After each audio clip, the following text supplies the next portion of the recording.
I'll be busy looking after the baby soon. I won't be able to come home for a while, so try not to miss me too much, okay? My husband said this as he packed his things. I just stood there watching him. He didn't seem to care about how I felt. He kept laughing and humming, asking about our son's baby bottle. But the baby he was talking about wasn't ours. He'd gotten another woman pregnant, and the baby was theirs. This man had left me and our son behind. My name is Linda, and I'm 42 years old. I work part-time as a caregiver, so I don't earn much. But I'm studying to become a certified nursing assistant. My family consists of my husband and our son. My husband is 45 years old and works as a manager in a fairly big company, where he's been for many years. My husband used to flirt with other women a lot, and it made me cry many times. I asked him who was more important to him, me or the other women, but I never left him because I loved him. After our son was born, he stopped flirting and focused on his job. Our son, Robert, is turning 18 this month. Time has gone by quickly as I've balanced work, cleaning the house, and taking care of him. Robert went through a rebellious phase, but now he's about to finish high school. He's working hard to get into his dream college, studying every day after school. If he gets in, he'll move away from home, which worries me a bit. As parents, we still want to protect him, but Robert has grown tall and handsome, almost an adult. I need to find a hobby to help me adjust to him becoming independent. While Robert was busy studying for his college entrance exams, there were times when my husband started coming home late. At first, I thought it was just because of his job, but there was a time when he didn't answer my calls or messages, which made me suspicious. Since then, I found enough reasons to doubt him, like the smell of perfume on his suits and long hairs in the car that weren't mine. But I never found the courage to confront him about it. Then, one day during dinner as a family, my husband drank more than usual. With a flushed face, he said, "Robert has really grown up, hasn't he? I still want to be a kid, though. But you've grown so much taller since middle school, and your face has become more mature, hasn't it?" Robert seemed embarrassed to be treated like an adult and scratched his head. My husband, looking at him casually, asked, "So you don't need your old man anymore, huh?" "What are you talking about?" Caught off guard by the sudden change in conversation, I couldn't help but chime in.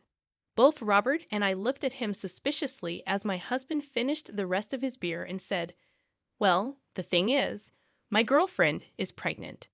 The room fell silent. Did he just say what I think he said? Girlfriend? Pregnant? It didn't make any sense. I let out a dry laugh. "I think you've had too much to drink today." "No, this is a true story," he insisted. "I met her a year ago, and we've been dating ever since. I was planning to keep it a secret, but it seems like we accidentally made a baby." I stood up quickly and covered Robert's ears. Robert didn't seem to follow, looking at his father with a blank expression. "Robert, go back to your room." "What? This is the last time we'll all be together." I haven't had much time to talk to Robert lately. Let him stay here a little bit longer. How can you say that? I don't understand how you think it's okay for our son to hear this. And what do you mean by the last time? I couldn't control my anger, and my voice rose. I hugged Robert tightly, wanting to shield him from the conversation. He's already in a sensitive period because of his upcoming exams, so I don't want him to hear this kind of talk. But my husband didn't care and kept talking. "Well, I'm not coming home for a while because I'll be helping her raise the baby, you know." My head spun at my husband's words. So he'd have been seeing another woman and was having a baby with her, and he's only telling us now when the birth is near. I couldn't understand his behavior, and I felt like I was going to lose it. We had been together for over 20 years. There were times when I genuinely disliked him, but I always felt secure when I saw him being a responsible father to Robert. Did he really want to be with his mistress so much that he would throw away all the trust we had built over the years? Well, that's how it is. "I'm going to replace this weekend, and I'll start getting ready now," he said, starting to pack his things in a backpack. I stood there, feeling like a hole had been torn in my heart. "Hey, do we still have the baby bottles Robert used?" My husband was all smiles, unlike us. I silently shook my head. There was one thing left, but it wasn't for him and his mistress. It was saved for when Robert grew up, so my husband and I could look back on our parenting together, praising each other and sharing memories. My husband left the room, muttering about it being a waste, and went to the bedroom to organize his clothes. Did he just abandon us? Robert whispered, tears in his eyes, and I couldn't find the words to deny it. 3 days later, my husband was apparently heading to his mistress's place. When I cried that I had actually once believed in him, he said, "I'd always wanted a second child, but you were always so busy, right?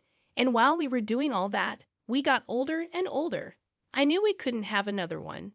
His laugh hurt my heart deeply. Robert, holding back his tears, glared at his father while rubbing my back. "What's with that look? By the time you come back, I won't be here anymore. Are you okay with that? Sure, you're an adult now, right? You've lost your childlike charm, and you're not as cute anymore. I heard my girlfriend's baby is a girl, so I might like her even more than you." Robert lunged at his father. He flinched for a moment, but then glared back at Robert. "Ah, she's so young and cute, unlike you guys. I'm really looking forward to our future together." "Yeah, I get it now. You're the worst, Dad. At least now both Mom and I can make up our minds. We know what to do." I also spoke up, following Robert. "You should know that there will be no home for you to return to anymore." My husband looked annoyed and quickly let go of Robert's hand. He left without even saying goodbye. Robert held me up as I felt myself getting weaker. We didn't just sit around after we found out about my husband's girlfriend. We started planning what to do next. About 2 weeks later, my husband called. He laughed and said things were going well with their daughter. He even sent a picture of the girlfriend holding the baby, which made me really angry. But without knowing, he gave us proof. I saved the picture and recorded our conversation, amazed at how silly he was. Then, right on time, my husband's girlfriend took the phone. "Are you his wife?" "I'm sorry I took your husband, but we have a child together now. So there's nothing you can do, right?" "Yeah, being a parent is a handful. It's good you're cool about it. When your husband talked about you, I thought you were just someone who cried a lot and couldn't handle stuff. But you're not like that at all." That's what he'd been telling his girlfriend about me. Half a year ago, those words would have hurt me a lot, but now they didn't faze me. I didn't love my husband anymore. "You knew he was married with a kid, and you still went after him, didn't you?" "At first, I didn't know he was married. Your husband always took off his wedding ring when we met, so when he finally told me, I was surprised, but it didn't change how I felt about him. We're meant to be together forever," she said. "It's a good thing they're both clueless." I thought to myself, this would prove that the mistress knew my husband was married but still stayed with him. Her words made me mad, but this evidence would be crucial. If she seemed sorry and upset about the baby, it would have been harder to get back at her. I wished them luck and ended the call. 2 years later, I saw that familiar number on my phone. I took a deep breath before answering. "Hey, how have you been? I'm on my way home, so make sure the house is clean, okay? Didn't I tell you there's no home for you anymore? What are you trying to prove?" My husband sounded frustrated. "Yes, I know I left suddenly, but I can't leave her to raise the child alone, can I? You're a mother too. You should get it." He still doesn't understand. He hasn't changed since that day. But maybe that's a good thing. It makes me sure that Robert and I were right to look out for ourselves. "I think you've got it wrong. There's literally no house for you to come back to." "I sold it," I said, hearing my husband gasp. I decided to explain everything that happened that day 2 years ago to my husband, who seemed clueless. My son and I were figuring out how to get him out of our lives for good. In the middle of it, I realized he might want to come back.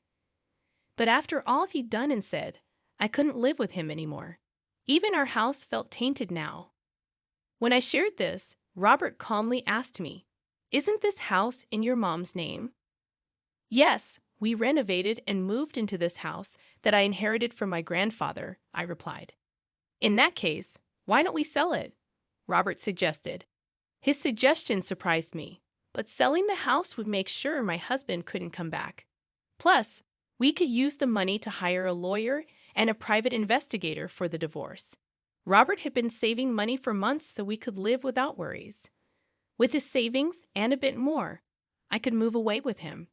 I agreed to Robert's idea and started getting things ready. Robert worked really hard in his studies and got accepted to a college far away. I also got certified as a nursing assistant, which meant I could earn more and work anywhere. So, we sold the house.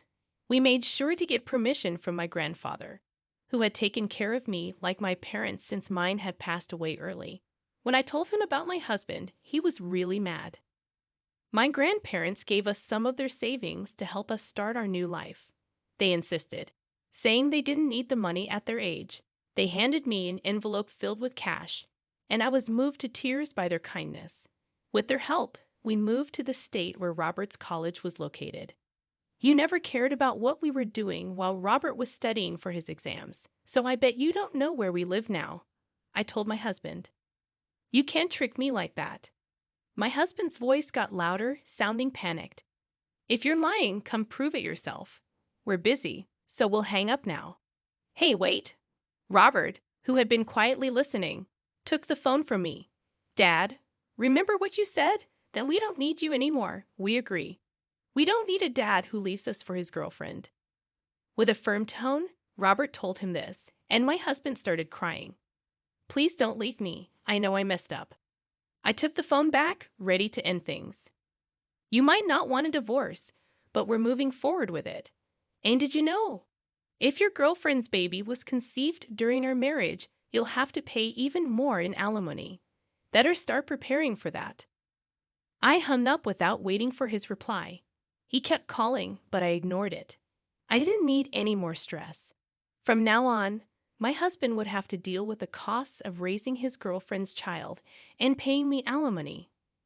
My husband wasn't good at supporting himself, and I always had to clean up after him. He'd leave dirty dishes and laundry everywhere, hardly ever helping around the house. Sometimes he'd proudly take out the trash, but that was rare. I don't think he and his young girlfriend will last long. After speaking my mind, I feel like a weight has been lifted off my chest.